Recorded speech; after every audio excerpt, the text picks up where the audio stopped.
လာမဲ့နှစ်ခင်ဗျားတို့ရင်ဆိုင်မဲ့ပြဿနာကြီးတယ်နော်ရင်ဆိုင်မဲ့ပြဿနာကြီးတယ်စားဝတ်နေရေးတွေရင်ဆိုင်တဲ့ပြဿနာကြီးမယ်အဓိကတော့စားတောက်ကုန်တွေဈေးထက်ကြီးအောင်ပေါ့ဗျာနော်စားတောက်ကုန်ဈေးကြီးသလိုခင်ဗျားတို့ပေးကမ်းနေရတော့ဟိုကြီးဒီကြီးတွေလည်းမြင့်တက်လာအောင်မယ်နောက်ထပ်အစိုးရဝန်ထမ်းတွေအစပေါ့ဗျာအစိုးရဝန်ထမ်းမကလို့အကုန်လုံးပါပဲပိုက်ဆံမရရင်ရန်လိုတဲ့ပုံစံမျိုးတွေအထိလည်းဖြစ်လာနေသူတို့လည်းစားလို့မလောက်တော့ဘူးလေနော်သူတို့တွေလည်းအဆင်မပြေဘူးအဲ့တော့အားလုံးအဆင်မပြေမှုတွေနဲ့ရှေ့လျှောက်ထပ်ပြီးတော့ကြုံရအောင်ပါအဲ့တော့အားလုံးတို့ခင်ဗျားတို့စဉ်းစားပြင်ထားနိုင်ဖို့လိုအပ်တယ်မင်္ဂလာပါမြန်မာ News 24 Channel မှာကြိုဆိုပါရစေပြည်တွင်းမှာနေ့စဉ်ဖြစ်ပေါ်နေတဲ့မြေပြင်သတင်းများကိုအချိန်နဲ့တပြေးညီတင်ဆက်ပေးနေတဲ့ channel တစ်ခုဖြစ်ပါတယ်ဒီနေ့မှာဘာတွေဖြစ်ပွားခဲ့သလဲဘလို့ထူးခြားသတင်းတွေရှိနေသလဲဆိုတာကိုအတူနားဆင်သွားကြပါနော်ကမ္ဘာနိုင်ငံကြီးတွေမှာလည်းပြည်သူတွေတော်တော်များများရင်ဆိုင်နေရမယ်မြန်မာပြည်လိုမျိုးဒုက္ခရောက်နေတဲ့နိုင်ငံတစ်ခုအနေနဲ့ကတော့ပိုပြီးကြီးမားတဲ့ရန်တွေကိုရင်ဆိုင်အောင်ပါနော်စိန်ခေါ်မှုတွေအများကြီးနဲ့ရင်ဆိုင်အောင်မယ်အဲ့တော့ပြောချင်မဲ့ပြောရတာဖြစ်တယ်စားတော့ကုန်တွေဈေးတက်လာမယ်စံဈေးစပါးဈေးတတိထားပါနော်ဒီနှစ်စပါးရိတ်သိန်းချိန်တိတ်မကြခင်ရောက်လာတော့မယ်စပါးရိတ်သိန်းချိန်ရောက်လာပြီမဲ့အဲ့ဒီစပါးတွေကိုတာမန်ဈေးပေါ့ပြီးခဲ့တဲ့နှစ်ကဆိုစပါးဈေး8သိန်း9သိန်း9သိန်းအဲ့ဒီဈေးနဲ့ဒီနှစ်မှာလုံးဝရိတ်နိုင်မှာမဟုတ်တော့ပါဘူးအဲ့လောက်ပဲဈေးရှိရဆိုဘယ်သူမှစပါးကိုရိတ်မှာမဟုတ်တော့နော်ဘယ်သူမှစပါးကိုရိတ်ကြမှာမဟုတ်တော့အဲ့တော့စပါးဈေးကအနှိမ့်ဆုံးနောက်တစ်စလောက်မြင့်တက်လာမှလယ်သမားတွေစပါးကိုရိတ်သိမ်းကြလိုက်မဟုတ်ဆိုရိတ်ပလဲဘာမှမထူးဘူးဆိုတဲ့ပုံစံမျိုးပေါ့ဒီစပါးဒီတိုင်းထားတာကမှနော်တို့ထမင်းဝအောင်မယ်ဒီစပါးသွားရိတ်သိမ်းပြီးလိုက်လို့ရှိရင်ငါတို့တွေထမင်းငတ်မဲ့အရေးဘဝပြတ်မဲ့အရေးကြုံတယ်ဆိုတဲ့ခါကျတော့ဘယ်သူမှစပါးရိတ်သိမ်းချိန်ရှိမှာမဟုတ်တော့ဘူးနော်ရိတ်သိမ်းချိန်မှာမဟုတ်တော့ဘူးအဲ့တော့ဟိုတုန်းကစပါးပေါ်လို့တအားပျော်ကြတဲ့လယ်သမားကြီးတွေပဲရှိပါတယ်နော်တောင်သူဦးကြီးတွေပဲရှိပါတယ်အခုချိန်မှာတော့စပါးပေါ်လို့ငုတ်တို့ထိုင်ပြီးတော့ဘာလို့လောက်အောင်မသိတဲ့ဘဝပြတ်တဲ့အခြေအနေမျိုးတွေနဲ့ကြုံလာမှာဖြစ်တယ်အဲ့ဒီအတွက်ကြောင့်မို့လို့တော့ကျွန်တော်ရင်ဆိုင်မဲ့ပြဿနာတွေတော်တော်ကြီးပါတယ်ကျွန်တော်ခင်ဗျားတို့အားလုံးပေါ့ဗျာနော်ကျွန်တော်ပြည်သူတွေကျွန်တော်စင်မျိုးညီကောင်မောင်နှမတွေခင်ဗျားတို့အားလုံးကြုံတွေ့နေရတဲ့ပြဿနာလည်းကျွန်တော်ပြဿနာပါပဲဗျာနော်အထူးတကွညဝေခံစားနေပါတယ်မင်္ဂလာညချမ်းပါတဲ့မင်္ဂလာညချမ်းပါနော်ဟုတ်ပြီပထမဆုံးအနေနဲ့ဒါဘာကြောင့်ကျွန်တော်ဒါမျိုးပြောရလဲဆိုလို့ရှိရင်ရန်ကုန်တိုင်းပါဗျာနော်အခုလောလောဆယ်စီမံခန့်ခွဲမှုတွေနဲ့လယ်သမားတွေကိုဒါမျိုးဂုတ်သွေးစောင့်နေမယ်ဒါမျိုး level ကျင့်နေမယ်ဆိုရင်ဘယ်လယ်သမားမှမပြောဘူးဗျာလယ်ဆိုင်ရတာအပွင့်လင်းပြောရအခုချိန်မှာတောင်သူလယ်သမားတွေကလယ်ယာမြေတွေကိုစွန့်လွတ်ခြင်းနဲ့စိတ်တွေပေါက်နေတာလုံးဝလည်းစွန့်လွတ်တဲ့သူတွေစွန့်လွတ်သွားပြီနော်အကယ်၍လယ်ယာမြေကိုပေါ့နော်လယ်လုံနေတဲ့သူတွေဆိုလို့ရှိရင်လူညွန့်တုံးကျင်တဲ့သူတွေပဲလယ်လုံတဲ့ပုံစံမျိုးချိန်အခုချိန်မှာဖြစ်နေတာပါအဲ့တော့ဘယ်လိုလုပ်ကြမလဲအဲ့ဒါရန်ကုန်တိုင်းမှာဖြစ်တဲ့ပုံစံလေးကျွန်တော်ပြောပြမှာဗျာရန်ကုန်တိုင်းမှာခရမ်းတို့သုံးခွားတို့မှာစဘာတွေစိုက်တာကြီးကျယ်ဘူးဗျာနော်ဟိုကျွန်တော်တို့စဘာတွေအမှစိုက်ကြလေဧကတွေအများကြီးပါပဲအဲ့ဒီလေဧကမှာလုံနေတဲ့ပေါ့နော်လေသမားတွေလေပိုင်နေစီကနေပြီးတယောက်ကိုနော်တဧကကိုနော်တော့လေရာလက်ကြီးပိုင်နေသူလည်းရှိမယ်နော်450ပိုင်နေသူရှိဧက450ဧကပိုင်နေသူရှိမယ်အဲ့ဒီလေဧကတွေကနေပြီးတော့နိုင်ငံတော်အစိုးရကနေပြီးတော့ကောက်သွားတာတဧကကို4500ကောက်သွားတယ်မဖြစ်မနေရှာကြံပေးရပါလေချို့မတက်နိုင်တဲ့သူကြ4000ထိချပေးတာရှိပါနော်အဲ့တော့4500ကောက်သွားဘာလို့ဖို့လဲဆိုတဲ့အခါကျနိုင်ငံတော်ကထုတ်ရောင်းတဲ့ကျွန်တော်စီတာလို့ခေါ်တဲ့အစိချပစ္စည်းရဗျာနော်မျိုးစေ့ကျဲတဲ့ပစ္စည်းပေါ့အဲ့ဒီအစိချပစ္စည်းကိုမဖြစ်မနေဝယ်ရပါမယ်ဆိုပြီးတော့လယ်သမားတွေစီကနေပြီးတော့အတင်းရောင်းတယ်ဒါကြီးဗမာမှသုံးမရပါဘူးကျွန်တော်လည်းမဝယ်ခြင်းပါဘူးလို့ပြောတာ哦သိတယ်မို့ဗျာနော်အခုလက်ရှိအစိုးရအရာဇွတ်ပါပဲဇုတ်လောက်ခိုင်းနေတာဖြစ်တယ်အဲ့တော့လယ်သမားတွေခင်ဗျာမှာမဝယ်ခြင်းလဲဝယ်ခြင်းလဲဝယ်ပေးလိုက်ရပြန်ပြီနော်အဲ့တော့အခုမကြခင်မှာစပါးသိန်းတွေရောက်တော့မယ်အခုလက်ရှိပေါ့ဗျာနော်မျိုးစေ့ကျဲတယ်ဆိုတာလူနဲ့ကျဲရင်တော့မှပို့ပြီးတွင်ကျဲသေးတယ်သူတို့ရဲ့ဒီစီတာလို့ခေါ်တဲ့ဒီပစ္စည်းနဲ့ကျဲမယ်ဆိုရှင်ဘာမှလည်းအရာမရဘူးအဲ့တော့လယ်သမားတွေကကျုပ်တို့အသုံးဝင်တဲ့အရာကိုကျုပ်တို့မဝယ်ခြင်းဘူးဆိုတာတော့မရဘူးဇွတ်အဲ့တော့လယ်သမားတွေကိုဇွတ်တစ်ချိန်လုံးဇွတ်သမရရဲ့ဇွတ်အစီအစဉ်နဲ့အောက်မှာဇုတ်ဖွင့်မျိုးခိုင်းနေတာလယ်သမားတွေခင်ဗျာမှာဘဝပြတ်ဖို့ပဲရှိပါကြာလာလို့ရှိရင်ကျုပ်တို့မြန်မာနိုင်ငံလေယာလုံးမဲ့သူတော်ရှိမှာမဟုတ်တော့ပါဘူးနော်လုံးမဲ့သူတော်ရှိတော့မှာမဟုတ်ဘူးဘာကြောင့်လဲဆိုတော့အခုဗျာတိတ်မကြခင်စပါးရိတ်မယ်စပါးရိတ်တဲ့ခါကျလို့ရှိရင် ကျောင်းမြန်မာနိုင်ငံမှာလူသားအင်အားလည်းမရှိတော့ဘူးရွာတွေခင်ဗျားတို့သွားကြည့်လိုက်နော်အသက်40ကျော်တွေ50ကျော်တွေရွာဆောင်တွေပဲကျန်တော့တယ်လူငယ်ပိုင်းတွေအကုန်လုံးကထိုင်းတို့မလေးရှားတို့စင်ကာပူတို့နော်တခြားနေပြည်တော်တို့စသဖြင့်ပေါ့ဗျာမြို့ရွာတွေမှာလိုက်ပြီးတော့တက်ပြီးတော့ပြေးကုန်ကြပြီရွာတွေမှာရှိတော့အဲ့တော့ရွာသားတွေကဘာအားကိုးမလဲစဘာရိတ်ဖို့အတွက်ကစက်ကိရိယာတွေအားကိုးမှာအဲ့စက်ကိရိယာတွေသုံးဖို့ဆိုတာဘာလို့လဲဆိုရင်လောင်စာစီလို့တယ်အဲ့ဒီလောင်စာစီကလည်းခေါင်ခိုက်နေလောင်စာစီကလည်းလိုက်ဝယ်လို့မရအဲ့ဒီခါကျတော့အခုတိတ်မကြခင်မှာစဘာပြီးခဲ့နှစ်က9သိန်း8သိန်း9သိန်းလောက်နဲ့နော်9သိန်းလောက်နဲ့ဈေးနဲ့ဆိုလို့ရှိရင်ဒီနှစ်ဘလိုနီးနဲ့မှကျွန်တော်တို့လယ်သမားတွေစဘာရိတ်မှာမဟုတ်တော့ဘူးဒီတိုင်းထားတာမှနော်ဒီတိုင်းထားလိုက်တာမှကျွန်တော်တို့သူလယ်သမားတွေအတွက်အဆင်ပြေအောင်မယ်အရှုံးခံလိုက်တာမှအဆင်ပြေအောင်မယ်ဗျာလယ်သွားရိတ်ပြီးတော့အဲ့ဈေးနဲ့ဆိုဘလို့မှရိတ်နိုင်မှာမဟုတ်တော့ဘူးအဲ့တော့အနှိမ့်ဆုံးတော့စဘာဈေးနောက်တစ်စလောက်ထက်တက်မှသာလေလယ်သမားတွေအတွက်အဆင်ပြေမယ်အဲ့တော့စဘာဈေးကဒီလောက်ထက်တက်ပြီဆိုစံဈေးတွေကြီးတော့ဗျာနော်အဲ့ဒါကိုဝယ်စားမယ်ပြည်သူခင်ဗျားတို့ရဲ့ကုန်စည်နှုန်းတွေဘယ်လိုကြီးလာအောင်လဲအဲ့ဒါလေးတွေသတိထားဖို့အရန်လို့တပြီလောင်စာစီဈေးတွေမြင့်တက်လာအောင်မယ်ဒီဟော်မုတ်စီလက်ကြားလဲလဲနဲ့တော့ပွင့်မှာမဟုတ်သေးဘူးကဘာကြီးရတဲ့ထပ်ပြီးဖျားနာနေဦးမယ်အဲ့တော့ကျွန်တော်ပြောချင်တာကတော့လေခင်ဗျားတို့ရှေ့လျှောက်စားသုံးကုန်တွေထိထက်မကဈေးတက်လာအောင်မယ်နော်အဲ့တော့အဲ့ဒီမှာကျွန်တော်တို့အားလုံးအားယူပြီးစားနေရတဲ့စံပေါ့ဗျာနော်ဒီစံတွေလဲကျွန်တော်တို့ကကျွန်တော်မြန်မာနိုင်ငံကဘာမှာပေါ့ဗျာနော်စံအစားဆုံးနိုင်ငံပေါ့စံကိုစားသုံးတာအများဆုံးနိုင်ငံတွေမှာမြန်မာနိုင်ငံပါပါတယ်မြန်မာနိုင်ငံထိတ်ဆုံးရပါပဲအဲ့ဒီအတွက်ကြောင့်မလို့ကိုအားယူစားနေရတဲ့စံတော်မှာဈေးတက်လာရင်တော့လည်းမဟုတ်သေးဘူးအဲ့တော့နိုင်ငံတော်ဆွေးရအနေနဲ့လယ်သမားတွေအတွက်အဆင်ပြေရေးချောမှုရေးနော်ဒီလေရိတ်သိမ်းချိန်မှာလောင်စာစီတွေအတွက်ကောခင်ဗျားတို့ဘယ်လိုများစီမံခန့်ခွဲထားသလဲဗျာနော်အဲ့လိုမျိုးမစီမံခန့်မခန့်ခွဲဘူးဆိုလို့ရှိရင်တော့လာမယ့်နေ့ကျွန်တော်တို့စံစားမှာမဟုတ်တော့ဘူးနော်စင်းရတဲ့သူတွေစားနိုင်မှာမဟုတ်တော့ဗျာအဲ့တော့ဘာတွေဖြစ်ကုန်မလဲလူမှုစီးပွားရေးဘဝတွေပျက်စီးကုန်ပြီပေါ့ဗျာနော်ပျက်စီးကုန်ပြီအခုမြန်မာနိုင်ငံမှာလှုပ်အကောင်းဆုံးနဲ့ပိုက်ဆံအရာဆုံးအလုပ်ကိုပြောပါဟေ့ဆိုလို့ရှိရင်တော့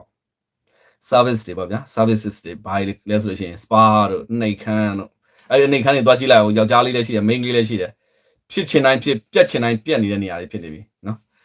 အဲ့တော့ចောင်းသူလေးတွေចောင်းပြေးပြီးတော့နှိပ်ခမ်းသွားကြတယ်အမနှိပ်ခမ်းမှာဖြစ်ချင်တိုင်းဖြစ်နေကြပြီပေါ့ဗျာနော်ပိုက်ဆံကလည်းဒီလိုနီးနေပဲရစရာရှိတာဟုတ်ဗျာနော်အဲ့တော့ကျွန်တော်မြန်မာနိုင်ငံမှာအခြေအနေတွေအရန်ကိုစိုးနေပြီအဲ့တော့စီမံခန့်ခွဲမှုဇွတ်သမရရဲ့ဇွတ်စီစဉ်တွေအောက်မှာဇွတ်ဖြစ်ကုန်တော့ဗျာနော်အစိုးရနဲ့ခေါင်းဆောင်တဲ့ပြည်သူညီညွတ်လက်တွဲမယ်ဆိုရင်တော့မှလက်ရှိအခြေအနေကတော်တော်ကြီးကိုရုန်းကန်အောင်ပါအစိုးရတော်တော်ဆဲကန်အောင်ပါအခုလိုမျိုးဇွတ်သမရရဲ့အောက်မှာဇွတ်ပြည်သူဇွတ်သမရကဇွတ်စီစဉ်တွေအောက်မှာပြည်သူလူထုကတခြားကိုသွားနော်ခင်ဗျားတို့ကတခြားကိုသွားဒီလက်နက်ကိုင်တော်လှန်မှုတွေကရှိအားသွားပြီဗျာနော်ရှေးလျှောက်ကတော့မစင်စားရဲစရာပါပဲဗျာနော်9နှစ်ကျော်နေပြီလေတောက်တလွဲတွေကြီးပဲခုချိန်ထိအဲ့တော့အတင်းကျပ်ဝယ်ခိုင်းညာလေးရက်ပြနော်ရန်ကုန်ခရမ်းတို့3ခွာတို့ပတ်မှာပါဗျာနော်အဲ့တော့စပားစီတွေမတက်လို့ကတော့လေသမားလေရိတ်မှာမဟုတ်စပားရိတ်မှာမဟုတ်တော့စပားမရိတ်တော့လဲဆံမထွက်ဘူးဗျာဆံမထွက်ရင်တော့ကျုပ်တို့နိုင်ငံဆံစပားထွက်လုံးကြပါပါဟို ARV တိုင်းမှာလေတွေပြတ်ထားတာဓမ္မ ARV တိုင်းလေတွေပြတ်ပြီဆိုလို့ရှိရင်ဘယ်လိုလုပ်မလဲကျုပ်တို့နိုင်ငံဆံစပားထွက်လုံးကရော့အောင်မယ်ရခိုင်ပြည်နယ်ကဆံစပားထွက်တာလည်းမထွက်တော့ဘူးနော်အခြေအနေကမကောင်းဘူး ARV တိုင်းဆံစပားချင်းနေထွက်လုံးရော့သွားပြီဒီကြားတွေကမှတချို့မုံပြည်နယ်လေစိုက်ချင်းတဲ့သူတော့မရှိတော့ဘူးလေဘက်တွေထိုးပေးနေတာတချို့တွေမစိုက်တော့ဘူးနော်အဲ့တော့ခိုင်ဆိုးပေါ့သူပြောသလိုပေါ့မြန်မာပြည်မှာနိုင်ငံထွက်သွားတဲ့သူကပညာမတတ်တဲ့သူတွေပါအများကြီးကြံပါသေးတယ်ဆိုတာကတော့ကိုတိုင်းနော်ကွင်းစင်းမလေ့လာဘူးတဲ့သူတွေဖြစ်ဖို့များပါတယ်ကမောင်းတဲ့ပြည်သူတွေဒုက္ခပင်လယ်ဝင်နေချိန်မှာတဲ့အချို့သောအာဏာယူတွေကလည်းတဲ့လေပတ်ခီးထွက်ဖို့လုပ်နေကြတယ်ရေပေးပြီးသွားရင်ဖြစ်လာမဲ့စံစည်းကြီးမဲ့အရေးအတွက်ပါကြိုတင်ပြီးတာဝန်ရှိတဲ့သူတွေလှုံ့ဆော်ပေးပါအောင်ဗျာဒါပေါ့ခင်ဗျားတို့ရေပေးပြီးသွားလို့ရှိရင်စံစည်းတွေကြီးအောင်မယ်နော်ကုန်စည်နှုန်းတက်လာမယ်ဒါပေမဲ့ခင်ဗျားတို့ရဲ့ကျွန်တော်တို့အားလုံးပေါ့နော်ဒီပြည်သူတွေရဲ့ဝင်ငွေတွေတိုးလာမှာတော့မဟုတ်ဘူးအဲ့တော့ဝင်ငွေကဘလို့မှလိုက်နိုင်မှာမဟုတ်တော့ဘူးအဲ့ထဲမှာဈေးကထက်ကြီးလာတာပါလဲဆိုတော့စစ်မှုထမ်းကြီးဈေးတက်သွားပြီနော်ခင်ဗျားတို့စစ်မှုထမ်းကြီးတွေပေးနေရတယ်ဈေးတက်သွားပြီလားနည်းနည်းပြောပြပါဦးဘယ်လောက်တက်သွားပြီလဲအရင်တုန်းကဘယ်လောက်ပေးရလဲအခုဘယ်လောက်ပေးရလဲဒါနဲ့ပတ်သက်ပြီးတော့မပေးရပါဘူးဆိုတဲ့သူတွေအရှိသေးတယ်ဗျာဟိုကြမ်းဖန်ပြီးတော့ကိုနော်ဘောတော်တော်စိုးတယ်ဗျာနော်အဲ့တော့ခင်ဗျားပေးနေရသေးလားဘယ်လောက်ပေးနေရတလားပြောပါဦးဗျအခုလက်ရှိအခြေအနေပေါ့ဈေးတက်သွားပြီလားအရင်ဈေးတိုင်းပဲလားမင်္ဂလာပါဗျမင်္ဂလာစံဈေးကလည်းတက်နေနော်စပားဈေးကလည်းမတက်ဘူးတဲ့စံဈေးကလည်းတက်နေတာ အဲ့တော့စစ်မှုထမ်းဈေးတွေတက်သွားပါပြီအဲ့ဒါနဲ့ပတ်သက်ပြီးတော့စစ်မှုထမ်းကောက်နေတာစစ်မှုထမ်းဆွဲတာအစိုးမမြင်ကြဘူးဩဘယ်လိုများအသိဉာဏ်နေနဲ့ဘောပတ်မှကြမလဲတော့မသိဘူးဗျနော်ပြည်သူလူထုဘက်ကရက်တီဖို့မစင်စားဘူးနော်အဲ့တော့ဒီခေါင်းဆောင်စုသမရဝင်ထားတာမှားယွင်းလို့ဒီဒေါ်လာရေးဖြစ်တယ်ဒီဒေါ်လာရေးဖြစ်တော့ကြောင့်ဒီစစ်တွေတိုက်ရဒီစစ်တွေတိုက်ရတော့ကြောင့်ဒီပြည်သူတွေအချင်းချင်းပြန်ပြီးတပ်ဖြတ်နေတာဒါကိုမမြင်ဘူးစစ်မှုထမ်းဆွဲတာကိုတခါအကောင်းမြင်မေးဖို့ရုပ်ရှင်တွေဗီဒီယိုတွေရိုက်ကြအောင်မယ်ဆိုတဲ့ခါကျတော့ခင်ဗျားတို့အုံနောက်တွေဗျာနည်းနည်းလေးစစ်ဆေးကြပါအောင်ဘယ်တော့သွားပြီးมาတဲ့လေဟုတ်လာ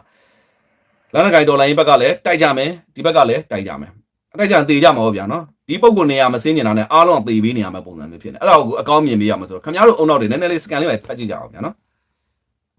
်ဟုတ်ကဲ့ပါအဲ့တော့စစ်မှုထမ်းကြေးတွေပေါ့နော်အရင်ဆုံးစပြောမယ်ဗျာနော်ဗရောင်းမြို့မှာပေါ့နော်ဗရောင်းမြို့ရွာသားရအုပ်စုတဲ့ရွာတစ်ကြေးရစစ်မှုထမ်းကြေး2000ခွဲထည့်နေရတယ်ဗျာတဲ့နော်ပြည်သူလူထုကထမင်းနှက်မှန်ဖို့မနှဲကြိုးစားနေရတယ်နော်ရုန်းကန်နေရတယ်ဒါပေမဲ့လည်းဒီစစ်မှုထမ်းကြေးကတော့ပိုးစိုးပတ်သက်ထည့်နေရတယ်အဲ့တော့ပြည်သူတွေကပိုက်ဆံမရှိရင်ဘယ်လိုသွားလုပ်မလဲဗျာပတ်စံချီးပြီးထည့်ပတ်စံချီးတဲ့ခါကျတော့လည်းခင်ဗျားတို့သိတဲ့အတိုင်းပဲဘယ်လိုခေါ်မလဲဆိုတော့100ကို600ရာခိုင်နှုန်းဖျားဒါတွေလည်းစီမံခန့်ခွဲမှုမရှိဘူးပြည်သူတွေကစစ်မှုထမ်းခြင်းအဖြစ်နေထည့်အောင်ထည့်လဲထည့်အောင်ဒါလည်းပတ်စံသွားချီးတဲ့ခါကျတော့နေပြန်တိုးဗျာနော်နေပြန်တိုးမတ်တိုးလို့ခေါ်ပါဗောနော်မတ်တိုးဆိုတာက100ချီးရင်20ပေါ့20တိုးပေးရတော့အဲ့20က100ထဲမှာပေးနိုင်ကြောင်းမဟုတ်တလယူထားမယ်ဆိုရင်600ဖြစ်သွားပြီ100ချီးရင်600ရာခိုင်နှုန်းမဖြစ်သွားဘူးလားနော်အဲ့အတွက်ကြောင့်မလို့တော့ခင်ဗျားတို့စစ်မှုထမ်းစေးတက်သွားပြီဗျာဟုတ်လားအဲ့တော့ထောက်ခံစာသွားလုပ်လို့ရှိရင်အဲ့ဒီရွာမှာတဲ့အနှိမ့်ဆုံး9000နဲ့ဗျာအဲ့တော့အလုံးမလုံးပဲနဲ့ဘာမှမလုပ်ပဲငုတ်တုတ်ထိုင်ုံနဲ့ပတ်စံဝင်နေတဲ့လူအုပ်စုကလည်းရှိတယ်အဲ့ဒါကအုပ်ကြီးတွေနော်ရက်ကွက်ရဲ့ဒီပေါ့အုပ်ကြီးနဲ့ယာရင်မှုခိုင်မှုတို့အကုန်လုံးပေါ့ဗျာနော်10မှုတွေအကုန်လုံးပေါ့အဲ့တော့ဒီလူတွေကလည်းအလုံးမလုံးပဲနဲ့ပိုက်ဆံထိုင်ရနေတယ်အလကားနဲ့အလကားပတ်စံရနေတဲ့သူတွေဖြစ်နေဗျာရောအစင်စားကြည့်တော့ဗျာနော်စစ်မှုထမ်းကြီးဘယ်လောက်များလဲတဲ့ဟာလည်းမပြောတော့ဘူးတဲ့အရင်ကဗာလဲကယ်ရီဆွဲတဲ့အုပ်ကြီးကနှစ်ထပ်တိုင်နေတဲ့ပြောပါလေကုမောင်တဲ့ကုမောင်ရဲ့ဒီထက်အငတ်ပေးရောက်အောင်ပါတော့နော်စစ်မှုထမ်းကြီးက3,900,000ဖြစ်နေပြီတဲ့ဘယ်လောက်ပေးရဒါဈေးတက်လာတာဖြစ်မနော်ဈေးကြီးလာအဲ့တော့ကုန်ဈေးနှုန်းကြီးလာတယ်စစ်မှုထမ်းဈေးကြီးလာတယ်ပြည်သူလူထုကကြတော့တဖြည်းဖြည်းဇောက်ထိုးဖြစ်နေပြည်သူလူထုရဲ့နေတူကဝင်ငွေတွေကတော့တက်မလာအောင်အဲ့တော့ဘာတော့များခင်ဗျားတို့ဟာကြီးอ่ะเนาะဘယ်လိုလုပ်ကြအဲ့ဒါကဗရောင်းမျိုးရဲ့အခြေအနေပေါ့ဗျာเนาะအဲ့တော့ခုဆိုဟိုမှာဆိုလို့ရှိရင်ဗျာเนาะဟိုစစ်မှုထမ်းဆွဲတာတို့ပေါ်တာဆွဲတာဆိုလို့ရှိရင်အဲ့ဒီနေတွေရွာတွေလောက်မှာပဲဖြစ်တာဟုတ်မြို့နယ်တွေလောက်မှာဖြစ်တာအခုတော့မယန်းကုန်းဆိုရန်ကုန်တိုင်းဗျာเนาะရန်ကုန်တိုင်းမယန်းကုန်းမြို့နယ်ဆိုတော့ကျွန်တော်တို့နဝဒေအဲ့ဒီဘက်ချံမြောက်ကလာမရောက်ခင်ဘက်ချံပေါ့ဗျာเนาะအဲ့ဒီမှာလည်းအခုဆိုလို့ရှိရင်စစ်မှုထမ်းကြီးပေါ်တင်ကောက်နေပြီတဲ့ဗျာနော်ပြည်သူတွေရဲ့လုံအားခထမင်းနတ်မှန်မမှန်သူတို့မသိကြဘူးနော်မိသားစုတော်ငတ်နေတဲ့အချိန်မှာစစ်မှုထမ်းကြီးတွေပေါ်တင်ကောက်နေပါပြီနော်အဲ့တော့မယန်းကုန်းနဲ့ပြည့်ရက်ကွက်သမိုင်းမျိုးတစ်မယန်းကုန်းမျိုးနဲ့မှာကောက်နေကြတယ်အဲ့တော့ကုန်စည်နှုန်းများကြီးလာတာပြောင်းသိတဲ့အတိုင်းပေါ့ဗျာ YBS ကလည်းဈေးကြီးလာ YBS ကလည်းအခုထပ်ပြီးတိုးကောက်လာပြီခင်ဗျားတို့အခုသတင်းထဲမှာပါပြီနော်အတိတ်ဘယ်ကိုမရှိဘူးတဲ့စစ်မှုထမ်းနဲ့ဘယ်နိုင်ငံနဲ့တိုက်ရလို့လဲတဲ့နော်မိသားစုတွေ3ယောက်ရှိတဲ့နေအိမ်ဆိုတဲ့။ဘာလဲ3,900,000ကျန်။အဲ့တော့အားလုံးခုအသက်တွေအထောက်ထားတွေပြည်သူကိုယ်တိုင်ပြောနေကွန်မန့်တွေသေချာဖတ်ကြည့်ပါနော်။ကွန်မန့်တွေသေချာဖတ်ကြည့်ပါဘောမကျင်တယ်ဆိုလို့ရှိရင်သေချာမှမှန်ကန်မအကြောင်းမဟုတ်ဘူးနော်။ဘောမလည်းဆိုတာပြဿနာအပြစ်မဟုတ်ပါဘူး။ကိုထောက်ခံခြင်းသူထောက်ခံမယ်။ဒါကပြဿနာမဟုတ်ဘူး။ဒါပေမဲ့တော့မှားလဲထောက်ခံမယ်မှန်လဲထောက်ခံမယ်ဆိုလို့ရှိရင်ဒါကတနည်းအားဖြင့်လုံးဝကြက်မပြည့်တော့အသိဉာဏ်မရှိတော့သူဖြစ်နေအခုပြည်သူတွေရေးနေတာခင်ဗျားတို့နော်ခင်ဗျားတို့ဒါအမားတွေလို့ပြောမလားအခုပြည်သူတွေကသူတို့ပေးနေရအောင်ပေးနေပါတယ်လို့ပေးနေရပါလို့ပြောလို့ရှိရင်မင်းတို့ကမပေးရပါဘူးဆိုပြီးတော့သတင်းမှားပါတယ်လို့လို့ရှိရင်ဒါဟာမင်းတို့ကိုယ့်ရဲ့အသိဉာဏ်ကိုပြန်စမ်းစစ်ကမယ်နော်အဲ့တော့ပိုးစိုးပါစပေးနေရတော့ပေါ့ YBS ဈေးတက်တာမတက်ဘူးလားမတက်ဘူးဆိုရှင်မတက်ဘူးပြောနော်ဒီလောက်ထိနိုင်ငံတော်အဆင့်ကျင်ညာထားတယ်ဒါလည်းတရင်ကမှားနေတော့မှဆိုတဲ့ခါကျတော့မင်းတို့အုံတော်တွေခတ်ပါပြီကွယ်နော်အဲ့တော့ညောင်ဦးအုပ်ချုပ်ရေးမှုတဲ့တအိမ်ကို3000ကောက်နေပြီနော်အမှတ်လေးနေမြေအုပ်ချုပ်ရေးမှုပါတဲ့အဲ့တော့တအိမ်ကို3000ကောက်နေပြီဒါညောင်ဦးဘက်က ကိုမောင်ကြီးတဲ့ခိုင်ခိုင်ဆိုးကလာဝကတခိုးဓမြသရောင်းစားပဲဟာလာဝကဆိုသူကိစ္စလည်းပါလာတော့ခိုင်ခိုင်ဆိုးကိုလာဝကကိုနည်းနည်းထိန်းအောင်ဗျာနော်ကိုလာဝကကိုနည်းနည်းထိန်းအောင်အဖြစ်ပုံကဒီလိုဗျသိလားဖြစ်ပုံကဒီလိုလာဝကဆိုတာဘာနဲ့လာတဲ့နိုင်တူလဲဆိုတော့မပုံတင်လေးပေးဖို့အတွက်ကဘာလို့နေမှန်းမသိဘူး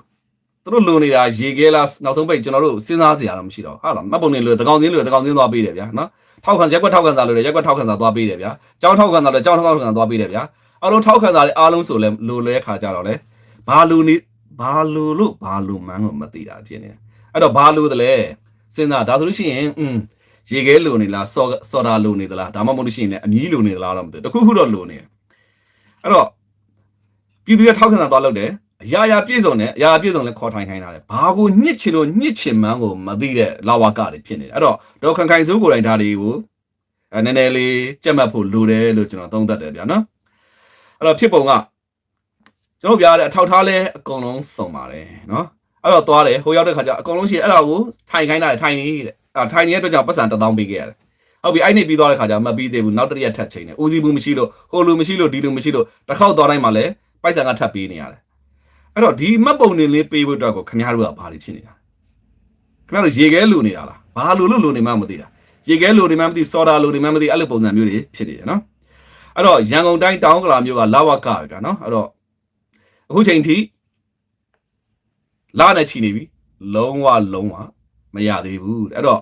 မှတ်ပုံနေလေးတော့တေချာလောက်ကြပါဗျာမှတ်ပုံနေဆိုတာလူဖြစ်ကြောင်းမအတိမတ်ပြုစာလေးပါဘာတွေဖြစ်နေဆိုတော့ကျွန်တော်မြန်မာနိုင်ငံမှာအခုလက်ရှိချင်းခင်ဗျားပြောရိုဟင်ဂျာပြောတယ်ဟုတ်ရိုဟင်ဂျာမှပုံနေမရှိတာမဟုတ်ဘူးเนาะကျွန်တော်မြန်မာပြည်တွင်းမှာမြန်မာပြည်ဘွားတွေမြန်မာတိုင်းသားတွေမြန်မာလူမျိုးတွေအားလုံးမှတ်ပုံနေမရှိတဲ့ရိုဟင်ဂျာတွေတပုံကြီးရှိတယ်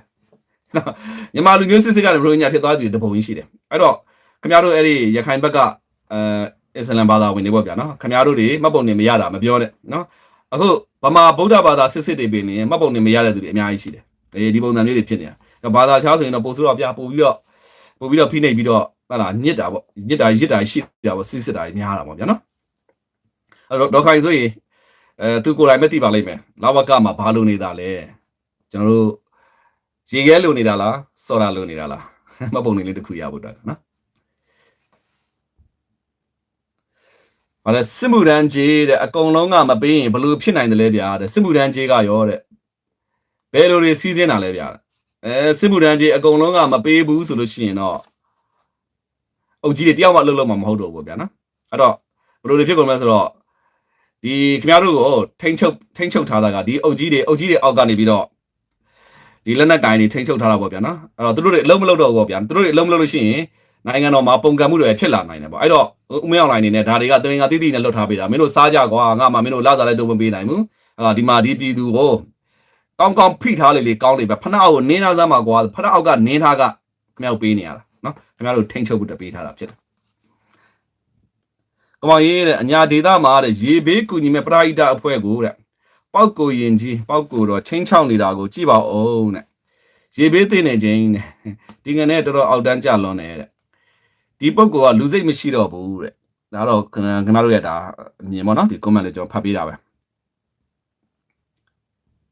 အဲ့တော့တိုင်းပြည်မှာတဲ့မင်းမကောင်းရင်ပြည်ပြတ်တယ်ဆိုတာနားလည်အောင်တဲ့ပြောပြပေးလိုက်ပါဦးကိုမောင်ကြီးဒါပေါ့ဗျာမင်းမကောင်းဘူးသူကသူတော့မင်းကောင်းနေတာအခုဘီလာရုစ်တို့ရုရှားတို့သွားအောင်အဲ့နိုင်ငံတွေသွားလို့မြန်မာနိုင်ငံတွေဘာမှရမလာဘူးเนาะကိုကသူတို့ရဲ့လက်နက်အဝယ်เนาะသူတို့ရောင်းမဲ့လက်နက်တွေကိုဝယ်ဖို့ပဲရှိမယ်ခင်ဗျားတို့အတွက်အကျိုးစီးပွားတဲ့ဘာတစ်ခုမှသွားတာမဟုတ်ဘူးခင်ဗျားတို့ဟိုရုရှားတို့ဘီလာရုစ်ဆိုတာမြန်မာနဲ့အဝေးကြီးကုန်သွယ်ဘက်နိုင်ငံတွေနဲ့အဲ့လောက်ကြီးမဟုတ်ဘူးကုန်သွယ်မှုကလည်းဘယ်လောက်မှရှိတာမဟုတ်ဘူးเนาะခင်ဗျားတို့အကျိုးစီးပွားဘာမှမရှိဘူးအဲ့နိုင်ငံမှာစိုက်ပျိုးတဲ့ဒီဘယ်လိုခေါ်မလဲစိုက်ပျိုးရေးဘယ်လိုခေါ်မလဲကျွန်တော်တို့ဒီနီးပညာတွေဆိုတာမြန်မာပြည်အတွက်ဘာမှအသုံးဝင်တာမဟုတ်ဘူးသွားပြီးမစားရဘူးခင်ဗျာဟိုနိုင်ငံမှာဒီလိုစိုက်နေတာဒီလိုမွေးနေတာသွားလုံနေတယ်အဲ့နိုင်ငံနီးပညာနဲ့မြန်မာပြည်မှာဘာမှလုပ်လို့မရအောင်မြန်မာနိုင်ငံအတွက်တကယ်တမ်းအသုံးကျတဲ့နီးပညာထိုင်းမှာရှိတယ်နော်မလေးရှားမှာရှိတယ်စင်ကာပူမှာရှိတယ်အဲ့တော့ဒီလိုနိုင်ငံမျိုးတွေနဲ့သွားမှာအခုခင်ဗျားတို့တက်စီစိုက်ပျိုးရေးတက်အဆင်ပြေဖို့ဘာမှမဟုတ်ဘူးအဲ့နိုင်ငံတွေခင်ဗျားတို့သွားလဲလက်နက်ဝယ်ဖို့တော့ပဲရတာနော်ခင်ဗျားတို့ပေးထားတဲ့ပိုက်ဆံတွေဒီပိုက်ဆံတွေအကုန်လုံးဟာလက်နက်ဝယ်သွားမှာရုရှားနဲ့မြန်မာနဲ့ကလည်းဘာမှဒီဘယ်လိုခေါ်မလဲလုံလောက်ကုန်သွယ်ဘက်နိုင်ငံမဟုတ်ဘူးကုန်သွယ်ဘက်ဆိုတခုပဲရှိတယ်လက်နက်ကုန်သွယ်ရေးပဲရှိတယ်နော်